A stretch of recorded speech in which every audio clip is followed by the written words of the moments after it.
Donc, je vais vous parler d'Isaac de la Pereire, qui est un intellectuel français du XVIIe siècle. On fait un petit retour en arrière, qui est volontiers qualifié de polygraphe. Alors, il est bibliothécaire et diplomate pour le compte de la maison de Condé. Il est l'auteur de relations de voyage, ainsi que d'ouvrages d'exégèse biblique fort mal reçus par les autorités intellectuelles de son époque, mais qui néanmoins sont abondamment lus, diffusés et commentés dans les cercles littéraires d'alors. On associe souvent Isaac de la Pereire à la littérature clandestine, et donc on sait que dans ces milieux-là, la circulation de textes sous forme de manuscrits est très courante. Alors la Pereire naît dans une famille calviniste, et dans le sillage des différents scandales qui sont provoqués par ces publications, notamment celle des Préadamites, il est chaudement invité à se convertir au catholicisme. Et donc ça donne lieu à des descriptions qui sont assez hautes en couleur de sa rencontre avec le pape Alexandre VII. Et dans la correspondance des auteurs qui lui sont contemporains, on a des témoignages sur le pape qui a beaucoup ri, paraît-il, en voyant la Pereire débarquer, parce que ses idées étaient fortement originelles. Alors la Pereire est surtout connue pour avoir popularisé la théorie préadamite, qu'il s'ingénie à présenter comme une hypothèse, vu les critiques qu'elle ne manque pas de susciter. Donc la théorie préadamite postule que des hommes et des femmes auraient existé bien avant la création d'Adam et Ève, telle qu'elle est rapportée par le texte de la Genèse, et que ces hommes et ces femmes qui auraient existé avant la création d'Adam et Ève ont fait l'objet d'une création séparée et antérieure par rapport à celle des Juifs qui est racontée dans la Genèse. Et donc, c'est comme ça que la Pereire s'inscrit dans ce mouvement de critique biblique naissante, puisqu'il remet en cause l'idée que le texte biblique constitue la somme des connaissances disponibles dans tous les domaines, et qu'en réalité, il ne fait que raconter l'histoire du peuple juif. Et donc, il limite la portée du texte biblique à cette nation. Alors, l'ouvrage des Préadamites est publié anonymement en 1655.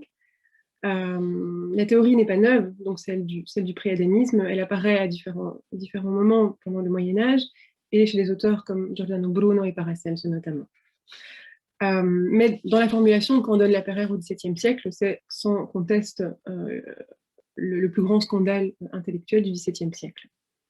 Alors, comme je vous le disais, le texte circule de manière clandestine, donc sous forme manuscrite, avant même d'être imprimé à Amsterdam par Elsevier. Et on trouve des premières réfutations de la pensée de la Pereire déjà en 1943, alors que l'ouvrage ne paraît qu'en 1955. La distinction que la Pereire opère entre la création des Juifs d'une part et la création des Préadamites et donc des autres nations d'autre part pose une distinction radicale entre les Juifs et les gentils, et on retrouve cette distinction à travers toute son œuvre et dans toute l'histoire du salut telle qu'il l'a décrit, à la fois dans son rappel des Juifs de 1943, mais dans le texte que nous allons analyser ici.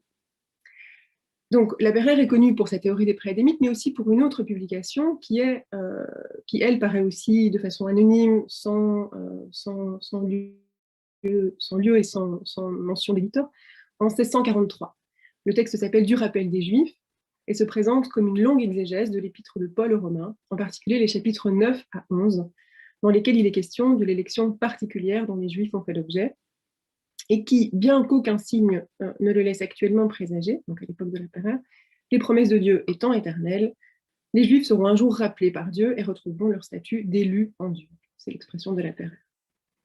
Alors, la particularité de ce rappel décrit par la Pereire sur base de ce que Paul raconte dans l'Épître aux Romains, c'est de le comprendre de manière temporelle. Donc, ces deux chapitres de l'Épître aux Romains sont souvent interprétés par la tradition chrétienne comme décrivant une perspective spirituelle de retour des Juifs, de retour en réalité au sein de l'Église universelle, et non pas de façon temporelle, et donc politique et territoriale comme le fera la Pereire. Alors la Pereire décrit l'histoire du peuple juif en 3 temps, à savoir élection, d'une part, rejet ou réprobation dans un deuxième temps, et enfin rappel. Cette dernière étape, la question du rappel, faisait l'objet de l'ouvrage de 1643, mais l'ensemble de ces 3 étapes, l'élection, le rejet et le rappel, forment la matière du dernier ouvrage de Lapeyre, qui s'intitule « Des Juifs élus, rejetés et rappelés », qu'il a rédigé quelques 30 ans plus tard, pendant sa retraite à l'Oratoire de Bervilliers, en périphérie de Paris, où Lapeyre côtoie d'autres exégètes de l'époque, comme Richard Simon ou Jacques-Joseph Duguay. N'hésitez pas à me, Vincent, n'hésite pas à me couper si jamais je deviens trop longue. Alors, ces deux théories de Lapeyre, à la fois le préadamisme et la singularité du peuple juif, sont intrinsèquement liées chez lui. La théorie des préadamites et la conception de l'histoire qu'elle implique, avec cette création en 2 temps, sont liées à la nécessité pour Lapeyre d'isoler les Juifs des autres nations du monde, sont liées aussi à sa réflexion sur l'origine des gentils, qu'il s'agit d'expliquer à son époque, et à l'hypothèse qu'il formule, selon laquelle ils sont issus d'une autre race que celle d'Adam. Donc la pensée de Lapeyre s'inscrit bien dans une perspective théologique qu'il ne faut pas perdre de vue.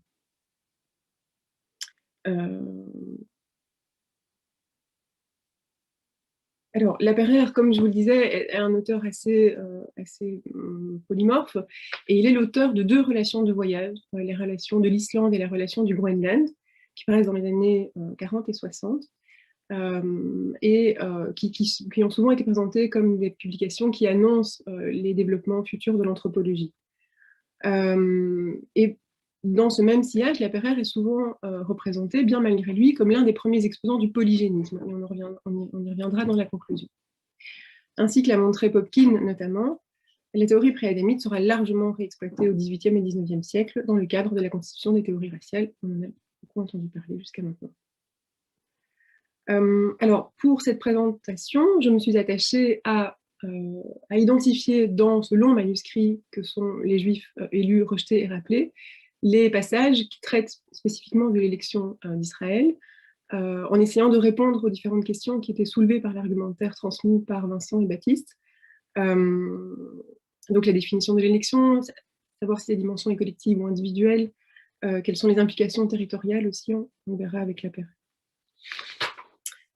Alors, avant d'entrer dans le texte, il y a une dernière chose qu'il faut garder à l'esprit, c'est que le commentaire de Lapeyre s'inscrit dans une réflexion sur l'Épître aux Romains, qui avait déjà nourri son travail sur les préadamites. Ces Juifs élus, rejetés et rappelés sont une sorte de longue méditation expansive, une sorte de paraphrase des chapitres 9 à 11, et la pensée de Lapeyre s'entremêle constamment avec les citations tirées de l'Épître. Bien, alors, commençons par le livre premier avec la définition de l'élection. Alors tout d'abord, l'élection apparaît chez Lapeyre comme une distinction, une hiérarchisation qui est observable à la fois au sein de la nature et en dehors de celle-ci. Donc le manuscrit commence par un exposé assez systématique dans lequel l'élection apparaît comme une distinction qui est le résultat d'un procédé qui établit une différence entre les êtres, différence dont découle une hiérarchisation. C'est très clair chez Lapeyre. Elle est observable partout dans la nature et dans toutes les choses créées, cette distinction. Et Lapeyre précise que cette distinction au sein de la nature est basée sur des mérites, qui peuvent être des qualités morales, physiques, spirituelles, etc., et qu'elle se distingue fondamentalement de l'élection dont les Juifs font l'objet, qui est, d'après lui, transcendante, divine et dépasse la nature.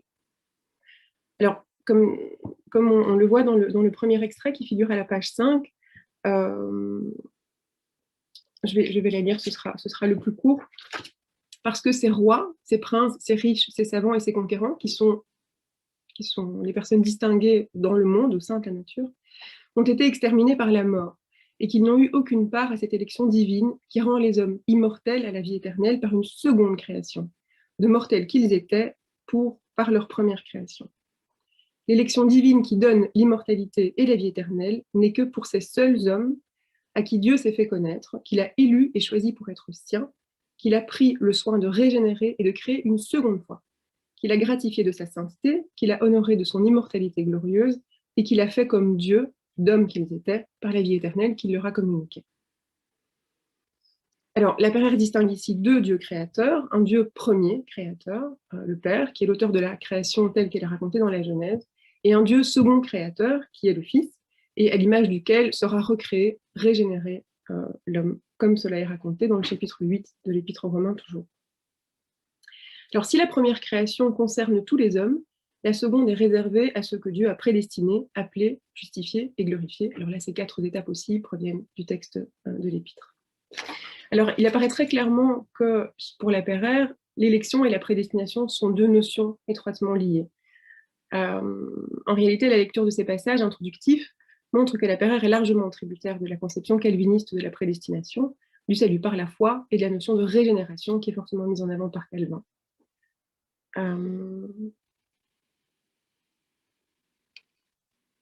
Bien, je vais peut-être raccourcir la partie sur la prédestination, on peut peut-être y revenir dans les questions si c'est quelque chose qui soulève votre intérêt.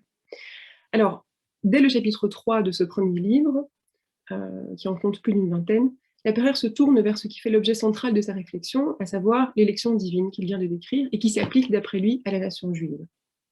Alors le tour de force, d'après moi, se situe dans le fait de transférer vers la nation des Juifs les caractéristiques que l'élection traditionnellement développée, les caractéristiques de l'élection traditionnellement développée par la théologie chrétienne à l'égard des bénéficiaires de la Nouvelle Alliance. C'est-à-dire que la Pereire va décrire l'élection des Juifs dans des termes qui sont en réalité ceux par lesquels la tradition chrétienne décrit l'élection qui est transférée vers la Nouvelle Alliance, vers le christianisme. Et dans une formule à l'ambivalence marquée, la Pereire affirme, je cite, « L'élection divine est proposée à tous les hommes et il n'y a point d'homme au monde qui n'ait comme droit d'y prétendre. Elle n'est pourtant pas pour tous les hommes et tous les hommes ne jouissent pas de ce droit. Cette élection n'est que pour un petit nombre d'hommes choisis et le grand nombre en est exclu. » Alors, une petite remarque à propos du style de la Pereire, il écrit dans un contexte de censure qui est très délicat à l'époque et qui l'amène à très souvent formuler des opinions contradictoires avec un même degré d'assertivité. Ce qui est très déroutant pour les lecteurs parce qu'il s'agit vraiment de naviguer entre les différentes propositions et d'arriver à dégager celle qui, en fait, emporte son adhésion. L'élection se fait en double manière, selon la Pereire. D'abord en Dieu, qui choisit ceux qui sont élus, et ensuite dans le mystère, comme il dit, à savoir en des temps déterminés et s'adressant à une nation choisie, en l'occurrence la nation juive. Elle apparaît ici comme la source à partir de laquelle l'élection divine sera ensuite répandue sur tous les hommes. La nation juive est la voie d'entrée de la bénédiction divine qui s'épanchera ensuite sur l'ensemble de l'humanité. Vient ensuite encore une autre formulation ambiguë. L'élection divine est fondée en Jésus-Christ, qui est l'auteur de cette seconde création qu'il a décrite plus haut. Je cite, « C'est en lui que les Juifs et les gentils sont élus et prédestinés de toute éternité, sans distinction de temps et sans discernement de peuple. » Les Juifs, fin de citation. Donc les Juifs et les gentils ont été distingués en Christ avant la création du monde et de toute éternité. Et donc il y a une sorte d'ambivalence qui traverse tout le texte entre cette élection qui d'une part, est présentée comme étant l'apanage de la nation juive, et puis d'autre part, qui appartient tant aux Juifs qu'aux gentils. Et on va voir comment la Pereire redistribue cette élection. Avant la restauration finale, qui comprend à la fois le rappel des Juifs, la conversion des gentils et le rétablissement de toutes choses, l'élection suit un mouvement de balancier. Initialement, l'élection des Juifs s'est faite à l'exception des gentils. Une seule nation, la nation juive, a été distinguée de façon collective, et non pas en vertu de mérites particuliers des Juifs, ça c'est un élément important, mais uniquement par le fruit de la volonté et de l'amour divin. Lorsque vient dans un deuxième temps le moment de la réprobation des Juifs, donc lorsqu'ils ne reconnaissent pas la messianité de Jésus et de son évangile, l'élection est conférée aux gentils, elle est transférée en quelque sorte. Et ici encore, c'est un développement de Romains 11.11 qui dit « le faux pas des Juifs a procuré le salut aux païens ». Donc c'est vraiment ce mouvement de balancier. Alors, ce qui est intéressant, c'est que l'élection ne concerne pas seulement la nation juive, mais également la terre des Juifs. Et donc, il y a toute une théorie de l'élection de la terre, qui, de la même manière que la nation juive est distinguée des autres, se distingue des autres terres, non pas en vertu de mérites propres, non pas en vertu de caractéristiques qui lui sont spécifiques, mais simplement par la pure volonté de la divinité. Alors, le premier livre des Juifs élus, rejetés et rappelés s'achève sur une description des limites de la terre promise, qu'on peut qualifier de particulièrement généreuse et qui ferait absolument pâlir certains politiciens israéliens. Alors, je vous donne la citation, la définition de ces limites par la Pereire, je cite, « Il faut donc poser pour limite de cette terre la mer Rouge, qui est l'océan, au midi, la mer des Palestins, donc la mer Méditerranée, qui est la mer au septentrion, et le Nil, qui est la mer d'Alexandrie au couchant, et l'Euphrate au levant. Donc si vous jetez un œil sur la carte, ça donne une vision extrêmement étendue des limites de la Terre. Alors, Laperère se dit bien conscient que les limites qu'il assigne à la terre promise vont bien au-delà de celles du pays occupé par Israël depuis Abraham et pendant le temps de leur élection. Mais il considère que ce sont celles qui ont été décrites dans les promesses et donc qui seront celles de l'État que réintégreront les Juifs au moment de leur rappel. Alors pour ceux que ça intéresse, Laperère fournit une carte assez sommaire de cette terre que je peux vous transmettre. Alors le deuxième temps de l'élection est le rejet des Juifs et donc leur réprobation. Et alors là, Laperère utilise deux images qui sont celles de l'adoption et de la greffe. L'élection, dans un premier temps apanage de la nation juive, lui a été retirée et a été transférée vers les gentils lorsque les Juifs sont rejetés de Dieu, c'est-à-dire lorsqu'ils ne reconnaissent pas Jésus-Christ, par un processus d'adoption et de greffe. Alors ici encore, Laperère recourt à une image qui est utilisée par Paul, celle de l'olivier sauvage et de l'olivier franc. Je cite, « Les gentils sont entrés dans la famille des Juifs, non pas comme les enfants naturels, mais comme les enfants adoptés. Et pour bien entendre le mystère d'une telle adoption, il faut reprendre ce que j'ai dit ci-devant des Juifs, que Dieu les avait enfantés tous, ainsi qu'une mère enfante ses enfants. Les Juifs sont donc considérés à cet égard comme les enfants naturels de Dieu. Les gentils ont été appelés dans leur famille, qui est celle de Dieu par le mystère de l'adoption, qui n'est pas de la nature, mais qui imite la nature. Il a entendu de l'adoption par laquelle les gentils sont entrés dans la famille des Juifs, qui sont enfants de Dieu comme naturels. Alors, de façon complémentaire à cette image de l'adoption, Laperère reprend l'image de la greffe qu'il appelle hante, le fait d'être hanté sur quelque chose, qu'il avait déjà largement développé dans son rappel de 43. Je cite, « Saint Paul nous a fait voir que les gentils ont été transformés en juifs par une autre comparaison que celle de l'adoption. Il nous a représenté les juifs rejetés comme des branches retranchées de la souche d'un grand arbre. Et il nous a enseigné que pour refaire la tête d'un tel arbre, les gentils ont été hantés, ont été greffés sur les troncs des arbres retranchés, qu'ils ont été mis en la place des juifs rejetés, et que tout ainsi qu'une greffe hantée sur un arbre s'incorpore avec l'arbre sur lequel elle est hantée, les juifs hantés sur la souche, les gentils hantés sur la souche des juifs ont pris la nature même de la souche et le suc de sa racine. » Fin de citation. Annonçant donc ce troisième temps du rappel, Laperère précise que la vocation des gentils n'annule pas l'élection des Juifs parce que les promesses de Dieu demeurent éternelles. Et donc Laperère insiste constamment sur la stabilité de cette élection qui traverse les trois temps de l'histoire d'Israël, avec des moments de mise en avant différents,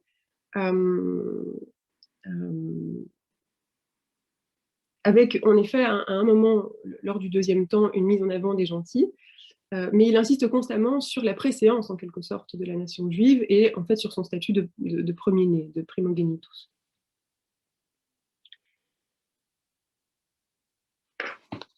Bien, alors, juste quelques mots sur le rappel, sur ce troisième temps qui est celui du rappel, que Laperère envisage de façon à la fois spirituelle et temporelle. Alors, le fait de commenter avec insistance les chapitres 9 à 11 de l'Épître aux Romains constitue déjà en soi une marque d'originalité de la part de Laperère. En effet, la tradition exégétique chrétienne a toujours été embarrassée par ces chapitres, et les commentateurs témoignent d'une attitude ambivalente, voire d'une tentative d'éluder la question, ces deux chapitres et certains versets en particulier. L'originalité de Laperère prend toute son ampleur dans ce troisième livre, dans lequel il fustige les chrétiens pour leur persécution des Juifs. C'était déjà le cas dans le rappel de 43, ce qui n'avait pas manqué de provoquer des accusations de judaïser à l'encontre de Laperère. On l'accuse de vouloir rendre la France juive. Il existe bien d'autres exemples d'appel à la tolérance des Juifs à l'époque moderne, par exemple chez l'abbé Grégoire dont on a parlé, mais le plaidoyer prend chez ce dernier un accent humaniste et politique. La persécution est à bannir non seulement en vertu de l'humanité commune des Juifs, mais aussi et surtout parce que ce n'est pas la meilleure manière de les amener à la conversion. Chez Laperère, la raison semble être de nature théologique. En effet, il développe largement l'image du reste ou du résidu, à savoir l'idée que même pendant le temps de la réprobation, même pendant ce moment de rejet des Juifs, tous n'ont pas été rejetés par la divinité. Je cite, « Dieu a ses élus et ses prédestinés parmi les Juifs rejetés. Et ces élus ne sont pas rejetés, ils sont confondus dans le corps des Juifs rejetés et ne sont connus que de Dieu seul. » Fin de citation. Là encore, il s'agit d'une référence à Romains 11,5 et au reste dont parle Paul. Par conséquent, compte tenu de la présence de ces quelques élus au sein d'Israël, mais dont l'identité est connue de Dieu seul, le crime des chrétiens qui persécutent les Juifs est de maltraiter les élus de Dieu en même temps que les réprouver. Lapeyre insiste de façon récurrente sur l'injustice et l'ingratitude dont font preuve les chrétiens en persécutant les Juifs, à mon sens, de façon plus insistante qu'il ne le faisait déjà en 1943. Alors, comme je le disais, ce rappel des Juifs sera également temporel et pas seulement spirituel. Et là, il se base notamment sur un court morceau d'un verset d'Isaïe 57-18, dans lequel il est question de guérison et de reconduction. Donc, je le guérirai et je le conduirai, dans lequel il voit une allusion à ces deux moments. Donc, la guérison correspond au rappel spirituel, et puis la reconduction, évidemment, au rappel temporel. Et alors, les derniers chapitres du manuscrit sont consacrés à la description très emphatique des conditions matérielles dans lesquelles se fera ce retour d'Israël en Terre Sainte, en puisant largement dans la tradition prophétique de l'Ancien Testament. Il le décrit comme un retour qui sera parallèle à celui de la sortie d'Égypte. Le chemin ne sera ni court ni direct, mais au contraire marqué par de nombreux détours, qui fera passer les Juifs parmi tous les peuples de la terre, qui est aussi une façon de provoquer cette conversion de l'ensemble des gentils qui est concomitante de ce retour. Bien, alors juste un très court mot sur la postérité de cette conception de Lapeyre, et j'aurais terminé. Avec tout l'enthousiasme et l'emphase des formules dont il est capable, Popkin affirmait dans un article de 78 que le préadamisme, selon Lapeyre, depuis Lapeyre, a constitué le principal défi posé à l'édifice judéo-chrétien traditionnel de la pensée occidentale, et le germe à la fois d'une nouvelle science et d'une nouvelle philosophie, bien plus centrale, toujours selon Popkin, que la révolution copernicienne. Selon lui, la théorie polygéniste développée en Amérique au XIXe siècle est une version modernisée du préadamisme, dont Lapeyre est le principal exposant, et vise essentiellement à légitimer l'esclavage et l'infériorité de la race noire. Dans le cadre des réflexions sur l'origine du peuplement des Amériques, dès 1680, référence est faite à la théorie préadamite par les colons américains pour nier que les nègres et les Indiens soient de nature humaine. Popkin propose de suivre le développement de cette idée, d'abord timide au XVIIIe et atteignant son apogée au XIXe, lorsque des auteurs comme Edward King considéreront que les hommes issus d'Adam sont naturellement supérieurs, puisque, enfants de Dieu, ils sont ses élus. Selon un autre chercheur, David Livingstone, le préadamisme est une notion suffisamment polymorphe pour avoir été adaptée à des contextes scientifiques et théologiques différents. Livingstone souligne que l'apologétique raciale visant à démontrer la supériorité de la race blanche recourt de façon privilégiée à la clé préadamite, qui peut être déclinée selon les cas dans une variante monogénétique ou polygénétique. Et là, c'est le tour de force des exégètes. En réalité, comme on peut s'en rendre compte en parcourant l'étude que David Livingstone a consacrée aux avatars modernes de la théorie préadamite, les références explicites à Lapeyre sont rares, même si le concept qu'il a théorisé, lui, est récurrent, en particulier dans la littérature anglo-saxonne. Par ailleurs, l'universalisme initialement présent dans la formule de Lapeyre, selon laquelle toutes et tous, sans distinction aucune, seront appelés à jouir des bénéfices de la rédemption d'Israël, disparaît totalement dans les utilisations ultérieures qui sont faites de sa théorie. Je vous remercie pour votre attention.